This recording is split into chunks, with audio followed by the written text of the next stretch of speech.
بہت سارے لوگ اچھی سوچ اور سمجھ کے اور پولیٹیکل مائنڈ رکھتے ہیں.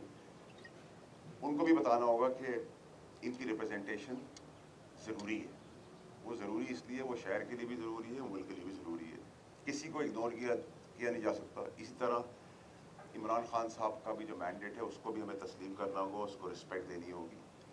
ہماری اور ان کی سیاسی مخالفتیں ہو سکتی ہیں. ٹیررزم ونگ کی جہاں ہم بات کرتے ہیں, ان کو ٹیررسٹ کہا جاتا ہے اس پارٹی کو, تو ٹیررسٹ ونگ سے ساری پولیٹیکل پارٹیاں ایوالو ہو کے نکلی ہیں. اس میں الزامات پیپلز پارٹی میں بھی تھے, وہ بھی ایوالو ہو گئی, وہ ڈسکنیکٹ ہو گئی, انہوں نے بھی اپنی سیاست کی اور قربانیاں بھی بہت دی.